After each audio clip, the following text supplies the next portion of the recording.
Hello student, welcome back to Wisdom Rise. कल हमने test series का पहला पार्ट किया था, क्वेश्चन नंबर 1 to 16। आज टेस्ट सीरीज़ का दूसरा पार्ट करने जा रहे हैं हम क्वेश्चन नंबर 17 से। तो क्वेश्चन नंबर 17 है, विच of the following molecule is paramagnetic in nature. इनमें से कौन सा ऐसा मॉलिक्यूल है जिसका नेचर कैसा है, पैरामैग्नेटिक है।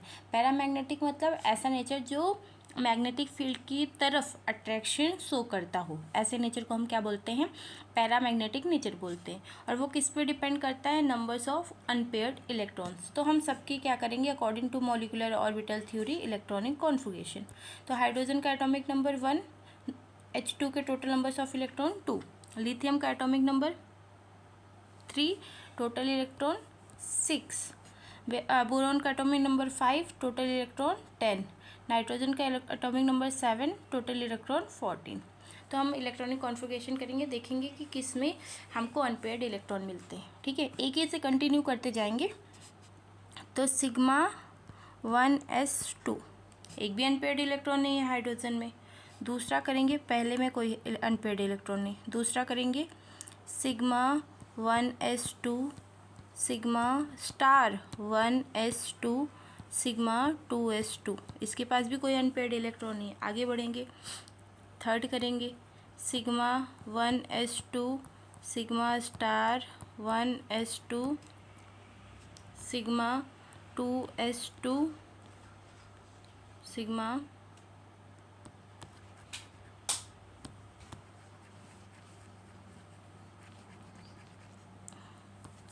Sigma 2s2। आगे बात करेंगे सिग्मा स्टार 2s2, पाई 2p y1, पाई 2p z1। तो कितने अनपेयर्ड इलेक्ट्रॉन, 2 इलेक्ट्रॉन। तो बोरॉन क्या है, बोरॉन रखता है पैरामैग्नेटिक नेचर। आगे बढ़ते हैं, तो अगर हम नाइट्रोजन की इलेक्ट्रॉनिक कॉन्फ़िगरेशन की बात करेंगे तो नाइट्रोजन का इलेक्ट्रॉनिक कॉन्फ़िगरेशन होगा,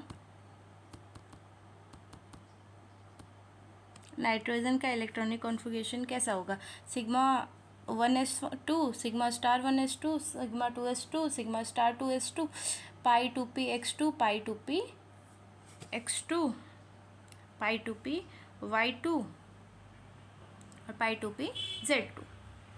तो total number of electron is 14। तो सारे इलेक्ट्रॉन्स कैसे होंगे, अनपेयर्ड, सारे इलेक्ट्रॉन्स पेयर्ड होंगे। बोरॉन के पास 2 अनपेयर्ड इलेक्ट्रॉन होता है, इसलिए सही आंसर हमारा कौन सा है, बोरॉन है। बोरॉन का कैसा नेचर है, पैरामैग्नेटिक। ठीक है, इसमें से विच of the following is hydride is electron precise hydride. तो जो ग्रुप 14 के हाइड्राइड होते हैं, मतलब कार्बन फैमिली के, वही क्या कहलाते हैं, इलेक्ट्रॉन प्रिसाइज हाइड्राइड कहलाते हैं। तो ये ग्रुप 14 का एक ही हाइड्राइड है, CH4 इस ऑप्शन में, तो यही करेक्ट है। Which order of the dipole moment is correct. आपको बताना है इसमें से कौन सा डाइपोल मोमेंट का ऑर्डर जो है करेक्ट है।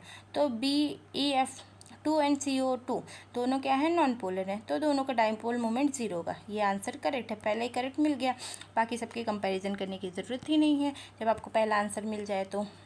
ठीक है, आगे विच of the following force is responsible for solubility of noble gas in water. तो वाटर क्या होता है, water is H2O molecule. H2O मतलब पोलर बॉन्ड। ठीक है, और नोबल गैस क्या होते हैं, नोबल गैस होते हैं नॉन पोलर्स। तो नॉन पोलर को जब किसी पोलर सॉल्वेंट में घोलना होता है तो हमको कौन सा फोर्स लगाना पड़ता है, जब नॉन पोलर को किसी पोलर सॉल्वेंट में घोलना होता है तो हमको कौन सा फोर्स लगाना पड़ता है, हमको लगाना पड़ता है डाइपोल इंड्यूस्ड डाइपोल फोर्स।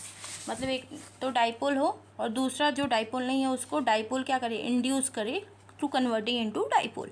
तो option number 3 is correct, dipole induced dipole is correct. अगला, the type of isomerism shown by the complex COCl2 CEN का 2 इज ओके। तो आपको बताना है कि इसमें कौन सा आइसोमेरिज्म मिलता है। ठीक है, तो बेसिकली हम बात कर लेते हैं कि कौन कौन सा नहीं मिलता है। अगर हम देखें तो कोऑर्डिनेशन आइसोमेरिज्म इसमें मिल सकता है, नहीं मिल सकता है। ठीक है, कोऑर्डिनेशन आइसोमेरिज्म में पॉसिबल नहीं है, आयोनाइजेशन आइसोमेरिज्म में पॉसिबल नहीं है, लिंकेज आइसोमेरिज्म में पॉसिबल नहीं, मतलब 3 टाइप्स के आइसोमेरिज्म में पॉसिबल नहीं है। तो बचा क्या, ज्योमेट्रिकल आइसोमेरिज्म। और कैसे, तो ऐसे देखो, CO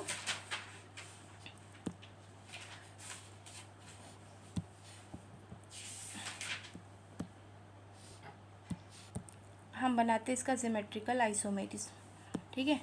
तो इसका ज्योमेट्रिकल आइसोमेरिज्म ऐसा हो गया CO, एक बॉन्ड Cl, एक बॉन्ड Cl और ऐसा, क्योंकि ये क्या है, एथिलीन डाइमीन है, और एथिलीन डाइमीन कैसा लिगेंड है, ये है बाइडेंटेंट लिगेंड।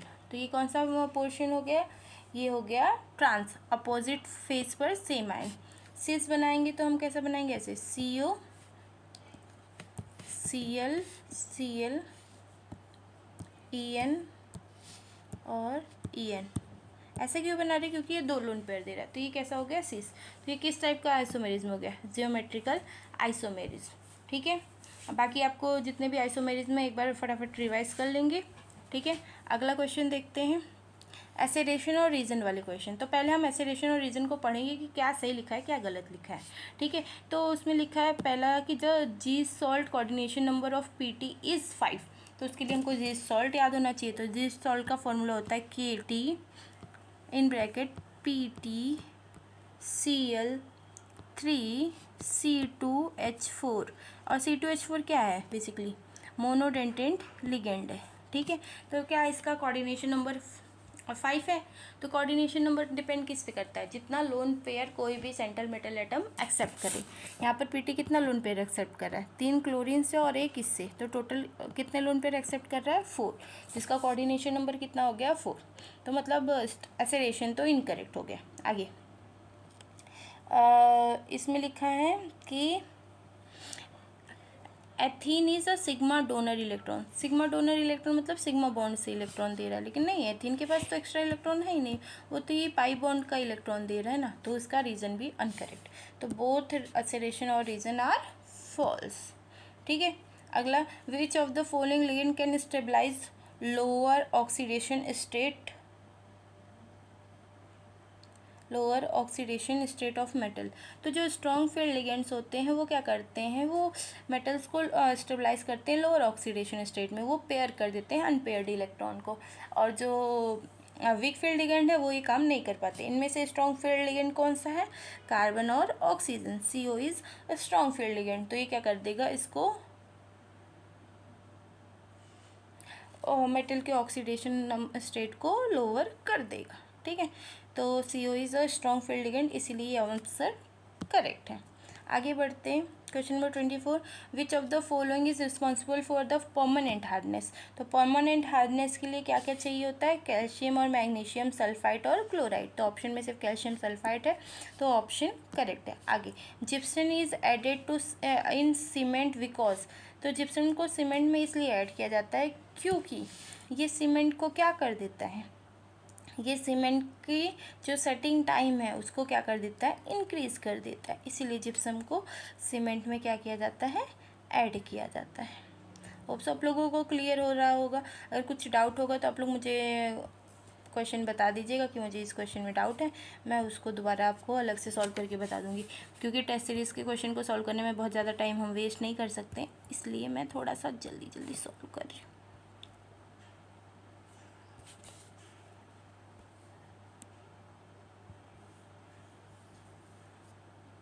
ओके, इसलिए मैं थोड़ा सा जल्दी जल्दी सॉल्व कर रही हूँ।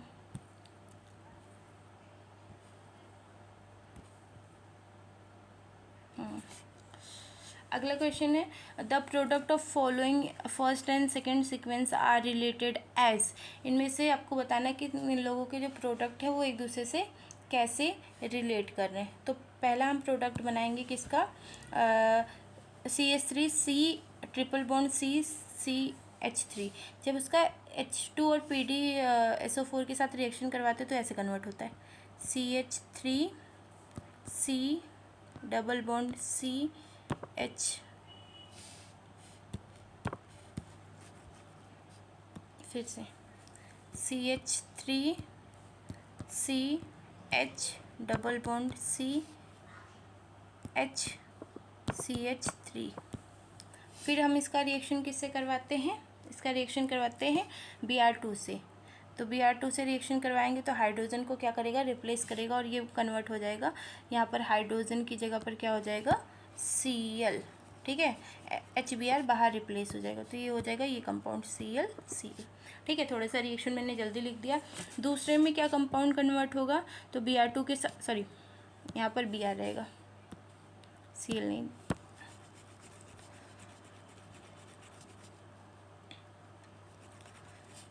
हाइड्रोजन को रिप्लेस कर देगा ब्रोमीन, तो ये Br। ठीक है, अब यहाँ पर भी जब डायरेक्टली Br2 से रिएक्शन करेंगे इन प्रेजेंट ऑफ H2 और Pd, तो कैसा कन्वर्ट हो जाएगा, CH3C Br double bond C Br CH3। दोनों कंपाउंड एक दूसरे के कैसे हैं, आइडेंटिकल, तो हम ऑप्शन क्या हो जाएगा, आइडेंटिकल। ठीक है, अगला question, consider the following reaction sequence of the reaction. ठीक है, तो आपको बताना है कि इसमें प्रोडक्ट बन क्या रहा है। तो पहले क्या है, C2H5Cl, तो जब इसको KCl से रिएक्ट करवाएंगे तो यहाँ से निकलेगा KCl और CN ऐड हो जाएगा, तो पहला प्रोडक्ट तो इसे C2H5CN, सब में C2H5CN है, 2 में NC, 3 में CN है, तो तीसरा ऑप्शन तो कतई नहीं होने वाला है। ठीक है, तीसरा ऑप्शन तो कतई नहीं होने वाला है। आगे बात करते हैं, आगे क्या बनेगा, तो अगला प्रोडक्ट हमारे लिए इम्पोर्टेंट है। तो जब हम इसको C2H5CN को H2O से रिएक्ट करवाएंगे तो हमारा बनेगा C2H5COOH प्लस NH3। तो ये प्रोडक्ट कहाँ है, इसमें है, तो option number D is correct. ठीक है, option number D is correct, H2O plus, तो option number D is correct. ठीक है, बात क्लियर हो रही होगी। अगला क्वेश्चन है क्वेश्चन नंबर 28। आपको बताना है ये कौन सा ग्रुप है, एमाइड ग्रुप है, और एमाइड ग्रुप में आपको बताना है कि एमाइड ग्रुप में जब Br2 से रिएक्शन करवाते हैं तो कौन सा इंटरमीडिएट प्रेजेंट बनता है। ठीक है, तो क्लास में तो ये रिएक्शन मैंने करवाया था, फिर से देखेंगे। तो जब हम एमाइड को क्या करते हैं, रिएक्ट करवाते हैं विथ Br, तो यहाँ से एक हाइड्रोजन एक Br को लेकर निकल जाता है और ये बनाता है RC double bond O single bond N single bond H Br। ठीक है, तो ये पहला प्रोडक्ट हमको कहाँ दिख रहा है, फर्स्ट में दिख रहा है, तो यही करेक्ट होगा। बाकी यहाँ पर अलग अलग प्रोडक्ट है तो ऑफकोर्स इनकरेक्ट होगा। फिर इसमें से क्या होता है, फिर इसमें से आपका जो होता है HBr फिर से क्या करता है, HBr के फॉर्म में निकल जाता है, और N क्या होता है, रीअरेंजमेंट से क्या बना लेता है, C double bond O double bond O single bond N R, rearrangement से। तो कौन सा ऑप्शन सही है, ऑप्शन नंबर ए, RNC। ठीक है, एक प्रोडक्ट मिल गया तो भी आप एलिमिनेशन से आंसर टिक कर सकते हो, उसमें कोई प्रॉब्लम नहीं है। अगला question, n propyl alcohol and isopropyl alcohol can be chemically distinguished by which reagent. मतलब हम एन प्रोपिल अल्कोहल को और आइसोप्रोपिल अल्कोहल को कैसे केमिकली अलग देख सकते हैं। ठीक है, तो जब भी हम उसका क्या कराते हैं, ऑक्सीडेशन कराते हैं विथ पोटेशियम डाइक्रोमेट, तो हर बार अलग अलग हमको क्या मिलते हैं, अलग अलग प्रोडक्ट मिलते हैं। जैसे प्राइमरी अल्कोहल क्या देता है, प्राइमरी अल्कोहल एल्डिहाइड देता है और सेकेंडरी अल्कोहल कीटोन्स देता है, और इसी चीज़ को हम बोलते हैं टॉलेंस रीजेंट। ठीक है, टॉलेंस रीजेंट। एन प्रोपिल और आइसोप्रोपिल को अलग अलग करने के लिए हम उसका रिएक्शन क्या कराते हैं, ऑक्सीडेशन करवाते हैं with potassium dichromate, oxidation with potassium dichromate, oxidation with potassium dichromate. Okay, तो option number 3 is correct, option number 3 is correct. अगला क्वेश्चन देखते हैं, question number 30। Which of the following is fully fluorinated polymer. इसमें से कौन सा ऐसा है जो फुल्ली फ्लोरिनेटेड पॉलीमर होता है। ठीक है, तो टेफ्लॉन जो होता है वो ऐसे बनता है, CF2 का N जो कन्वर्ट हो जाता है ऐसे, C single bond F single bond F C single bond F, यहाँ से एक सिंगल, यहाँ से single bond F, single bond F, single, और यहाँ पर एन। तो ये किसका फॉर्मूला है? टेफ्लॉन का। तो आंसर क्या सा हो जाएगा? फुल्ली फ्लोरेटेड पॉलीमर कौन है? तो फुल्ली फ्लोरेटेड पॉलीमर जो है वो है टेफ्लॉन। टेफ्लॉन, ठीक है। Cobalt is present in which of the following vitamin. तो आपको पता होगा कि कोबाल्ट जो है B12 में प्रेजेंट होता है, ठीक है। Cobalt is present in B12। अगला question, formaldehyde when treated with KOH gives methanol, ठीक है। Formaldehyde with treated with KOH gives methanol and potassium formate. The reaction is known as, तो formaldehyde HCHO जब treat किया जाता है KOH से तो ये क्या देता है? ये देता है मेथनॉल CH3OH और पोटेशियम फॉर्मेट SCOOK। तो अगर आपको ये बात याद आ रही होगी तो जहाँ पर अल्फ़ा हाइड्रोजन नहीं प्रेजेंट होता है वो कौन सा रिएक्शन देते हैं? Cannizzaro reaction. तो इस रिएक्शन का नाम क्या है? कैनिज़ारो रिएक्शन, ठीक है। ये कौन सा रिएक्शन है? Cannizzaro reaction. अगला question, question number 33, which of the following compound is most reactive towards nucleophile acid substitution. Nucleophile acid substitution के लिए सबसे ज़्यादा रिएक्टिव कंपाउंड कौन सा है उसमें? तो ये ऑयल क्लोराइड जो है ये न्यूक्लियोफाइल एसिड सब्सटीट्यूशन के लिए सबसे ही ज़्यादा रिएक्टिव एलिमेंट होता है एसिल क्लोराइड। तो option number 3 is correct, okay. Option number 3 is correct. आगे बढ़ते हैं हम क्वेश्चन नंबर 34 पर।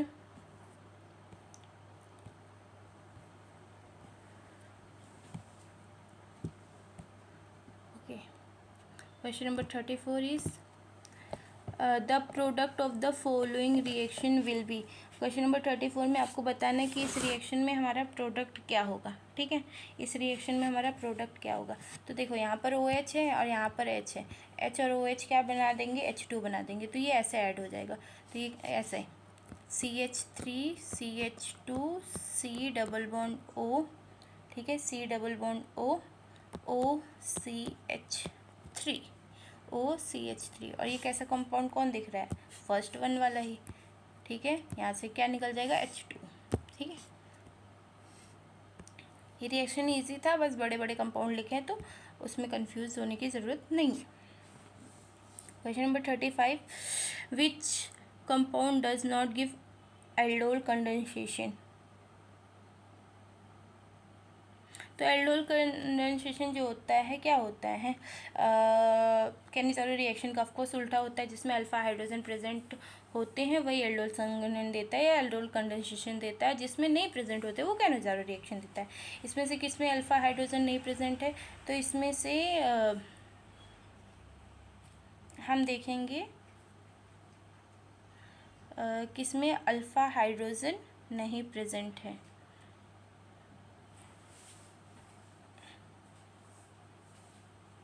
क्या पूछ रहा है? Not gives, okay. तो जिसमें अल्फा हाइड्रोजन नहीं प्रेजेंट होगा उसी को हम क्या कहेंगे? वो एल्डोल संघनन नहीं देगा। तो ठीक है, देखो पहला कंपाउंड देखो, अल्फा हाइड्रोजन क्या होता है? फंक्शनल ग्रुप के कार्बन से फंक्शनल ग्रुप से जो कार्बन डायरेक्टली जुड़ा होता है उस कार्बन को हम बोलते हैं अल्फा कार्बन, और उस कार्बन से जो हाइड्रोजन डायरेक्टली जुड़ा होता है उसको हम बोलते हैं अल्फा हाइड्रोजन। यहाँ पर कोई अल्फा हाइड्रोजन दिख रहा है? नहीं। यहाँ पर फंक्शनल ग्रुप से जो कार्बन जुड़ा है ये कार्बन, ठीक है। इस कार्बन की वैलेंसी देखो, 1 यहाँ पर हो गई, 2 3 यहाँ पर हो जाएगी, 4। तो इससे भी कोई हाइड्रोजन नहीं जुड़ा है, ठीक है। इस कार्बन से यहाँ पर एक कार्बन जुड़ा है, एक कार्बन जुड़ा है, और दोनों से कोई हाइड्रोजन नहीं जुड़ा है। तो ऑप्शन नंबर 4 ABCD सब ABC तीनों के पास क्या है? अल्फा हाइड्रोजन नहीं है। अल्फा हाइड्रोजन मतलब फंक्शनल ग्रुप से जुड़े हुए कार्बन से डायरेक्टली जुड़ा हुआ हाइड्रोजन, ठीक है। फंक्शनल ग्रुप से जो कार्बन जुड़ा है उस कार्बन से जुड़े हुए हाइड्रोजन को अल्फा हाइड्रोजन कहते हैं और उस कार्बन को हम क्या कहते हैं? अल्फा कार्बन, ठीक है। Question number 36, the magnetic property and shape of CrNH3 3 plus complex ion R। तो हमको पता करना है कि इसकी मैग्नेटिक प्रॉपर्टी क्या है और इसका शेप क्या है। तो सबसे पहली बात करते हैं, तो NH3 क्या है? NH3 is a weak field ligand. तो ये आयंस को जो होगा वो क्या करेगा, आयंस को इलेक्ट्रॉन्स को पेयर नहीं करेगा। तो क्रोमियम का इलेक्ट्रॉनिक कॉन्फ़िगरेशन लास्ट लिखते हैं, तो क्या होता है, क्रोमियम इज़ अ एक्सेप्शन, तो ये होता है 4s1 और 3d। Chromium is a exception, तो इसका इलेक्ट्रॉनिक कॉन्फ़िगरेशन होगा 4s1 3d5। 3 प्लस है तो एक इलेक्ट्रॉन यहाँ से, दो इलेक्ट्रॉन यहाँ से, तो क्रोमियम का इलेक्ट्रॉनिक कॉन्फ़िगरेशन क्या हो गया, 3d3 4s0। डी के कितने ऑर्बिटल, 1 2, डी के कितने ऑर्बिटल, 1 2 3 4 और 5। ये डी के ऑर्बिटल हो गए। ये एस का एक जो वैकेंट ऑर्बिटल हो गया, और ये पी के 3 ऑर्बिटल, 1 2 एंड 3। पी के 3 ऑर्बिटल, 3 इलेक्ट्रॉन्स किसके पुट करने हमको, इसमें 3 इलेक्ट्रॉन्स हम भरेंगे क्रोमियम के, 1 2 3। और यहाँ पर एक अमोनिया, यहाँ पर एक अमोनिया, अमोनिया के मतलब दोनों इलेक्ट्रॉन ऐसे शिफ्ट होंगे। यहाँ पर एक अमोनिया, यहाँ पर एक अमोनिया, यहाँ पर एक अमोनिया, यहाँ पर एक अमोनिया, तो कितने हो गए, 1 2 3 4 5 एंड 6। ठीक है, एक एस, ठीक है, एक एस, P3D2, sp3d2, ठीक है, या फिर आप बोल सकते हो इसको D2sp3। ये इनर ऑर्बिटल कॉम्प्लेक्स है, तो इसका नाम क्या हो जाएगा, D2sp3। तो शेप कैसा हो जाएगा, इसका शेप हो जाएगा इज अ ऑक्टाहेड्रल। ठीक है, शेप हो गया ऑक्टाहेड्रल, और 3 अनपेयर्ड इलेक्ट्रॉन है, तो नेचर कैसा हो जाएगा, पैरामैग्नेटिक। और मैग्नेटिक मोमेंट निकाल सकते हो इसका, तो मैग्नेटिक मोमेंट का फॉर्मूला क्या होता है, magnetic moment is equals mu equals to numbers of unpaired electron. Magnetic moment mu equals to number of unpaired electron n plus 2। तो 3 है, तो ये हो जाएगा 3 3 प्लस 2 5 5 3 ज़ा 15 15 को क्या लिख सकते हैं, √15। ठीक है, इसका कोई ऐसा स्क्वायर रूट नहीं निकलेगा, तो √15 इसकी वैल्यू भी निकाल सकते हैं, लेकिन इतना क्या ही टाइम वेस्ट करना। तो पर मैग्नेटिक एंड ऑक्टाहेड्रल।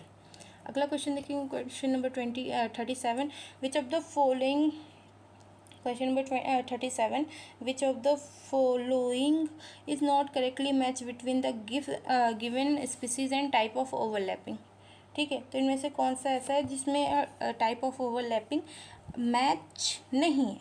ठीक है, 37 में इसमें कौन से type of the overlapping match नहीं है। तो इसमें देखो 3d पाई और p पाई होता है, तो ऑफकोर्स 3d पाई और p पाई बॉन्ड होता है। इसमें 2d पाई p पाई बॉन्ड होता है, ऑफकोर्स होता है। SO3 में क्या 3d पाई p पाई बॉन्ड होता है, तो SO3 में 2d पाई p पाई बॉन्ड होता है, 2 3 नहीं होता है। और ऐसे 3d पाई p पाई बॉन्ड होता है, तो होता है। तो ऑप्शन नंबर 3 इज़ इनकरेक्ट। ठीक है, ऑप्शन नंबर 3 इज़ इनकरेक्ट। आगे बढ़ते हैं, question number 38, incorrect order of acidic strength. तो आपको ये ध्यान देना है कि कब इनकरेक्ट और कब करेक्ट पूछ रहे हैं। तो इसमें से कौन सा ऐसा ऑर्डर है जो इनकरेक्ट है, एसिडिक स्ट्रेंथ। तो ये निकालने के लिए आप निकाल सकते हो ऑक्सीडेशन नंबर। तो ऑक्सीडेशन स्टेट जो होता है डायरेक्टली प्रोपोर्शनल टू होता है एसिडिक कैरेक्टर की, जिसका जितना ज़्यादा ऑक्सीडेशन स्टेट उतना उसका एसिडिक कैरेक्टर। ठीक है, तो हम अगर लीनियरली देखें तो सबसे ज़्यादा ऑक्सीडेशन नंबर इंक्रीज़ कहाँ हो रहा है,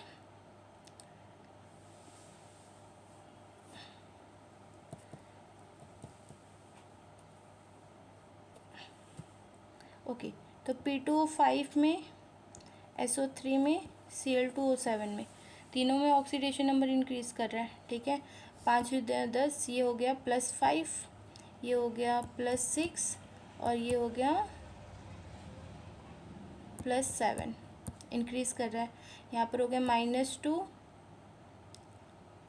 ये हो गया +4, और ये हो गया +6, यहाँ पर भी इंक्रीज़ कर रहा है। ये हो गया +1, ये हो गया +3, ये हो गया +5 और ये हो गया +7, हर जगह इंक्रीज़ कर रहा है।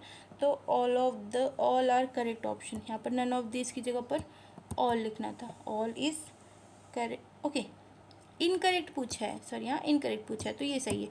नन ऑफ दिस मतलब सबका एसिडिक स्ट्रेंथ जो है इंक्रीज़ कर रहा है। क्यों इंक्रीज़ कर रहा है? क्योंकि acidic strength is directly proportional to oxidation number, और oxidation number of central metal atom हर बार इंक्रीज़ कर रहा है, इसीलिए जो इसका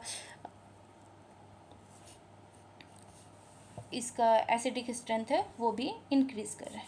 question number 39 is amongst CaH2 BeH2 BaH2 the order of ionic character. ठीक है, इनमें से आपको बताना है कि आयनिक कैरेक्टर जो होता है उसका ऑर्डर कैसा है। तो हमको पता है जैसे जैसे कैटायंस का साइज इंक्रीज होता है उनका आयनिक कैरेक्टर इंक्रीज होता है। कैटायन का size is directly proportional to ionic character. ठीक है, तो जैसे जैसे कैटायंस का साइज इंक्रीज होता है वैसे वैसे आयनिक कैरेक्टर होता है। इन तीनों में सबसे बड़ा कौन है? BaH2, उसके बाद बड़ा कौन है? CH2, उसके बाद BeH2। ठीक है, ये एल्कलाइन अर्थ मेटल है। एलिमेंट्स के नाम बताएंगे, beryllium, magnesium, calcium, strontium, barium. सबसे बड़ा कौन? बेरियम, फिर कैल्शियम, फिर बेरिलियम। तो ये ऑर्डर कहाँ है? ऑर्डर नंबर फर्स्ट में, 39 का फर्स्ट आंसर इज करेक्ट। 39 का फर्स्ट का आंसर इज करेक्ट। तो size is directly proportional to ionic character. जितने भी मेटल्स होते हैं जैसे जैसे उनका साइज इंक्रीज होता है उनका आयनिक कैरेक्टर भी क्या होता है? इंक्रीज होता है। ठीक है, अगला क्वेश्चन एसिडेशन और रीजन। क्वेश्चन नंबर 14 एसिडेशन और रीजन। आपको बताना है कि CONH3 6 3+ कन्वर्ट हो रहा है CONH3 5H2O 3+। Colour continuously change. ठीक है, larger wavelength will be observe. ठीक है, तो वेवलेंथ कब ऑब्जर्व होती है? जब अनपेड इलेक्ट्रॉन्स होते हैं। ठीक है, और क्योंकि ये दोनों ही वीक फील्ड लिगेंड हैं, चाहे हम बात करें अमोनिया की चाहे हम बात करें पानी की, दोनों के दोनों क्या है? वीक फील्ड लिगेंड है। तो जो रीजन और एसिडेशन है दोनों ही क्या है? करेक्ट है। ठीक है, question number 41 the hydride of the first element in a group 15 to 17 namely NH3H2O and HF respectively show the abnormal high value of melting and boiling point. This is due to. ये तो सबको पता होता है। क्यों होता है ये? आप लोगों को पता है इसका रीज़न? ये तो सबको ही पता होना चाहिए। ये तो सबसे सिंपल क्वेश्चन है। Due to intermolecular hydrogen bonding. ठीक है, हाइड्रोजन बॉन्डिंग की वजह से ऐसा होता है। A molten ionic hydride on electrolyse gives. Okay, तो मोल्टेन आयनिक हाइड्राइड क्या गिव्स देता है? तो वो देता है H2 ऑन एनोड। ठीक है, H2 ऑन एनोड्स। आगे बढ़ते हैं। विच of the following can be reduce easily. इसमें से कौन जो होगा वो ईजिली रिड्यूस हो जाएगा? तो इनमें से जो VCO6 है वो आसानी से रिड्यूस हो जाएगा क्योंकि इसके पास टोटल 17 बॉन्डिंग इलेक्ट्रॉन्स होते हैं और ये वेरी रिएक्टिव और अनस्टेबल होता है। तो ये जो होता है कंप्लीट करने के लिए अपनी 18 बॉन्डिंग ये जल्दी से रिड्यूस हो जाता है। ठीक है, तो रिड्यूस होके किस में कन्वर्ट हो जाएगा? रिड्यूस होके कन्वर्ट हो जाएगा VCO6 माइनस। ठीक है, और acceptance of electron is also known as reduction. अगला क्वेश्चन है करेक्ट ऑर्डर ऑफ साइज। 44 का करेक्ट ऑर्डर ऑफ साइज।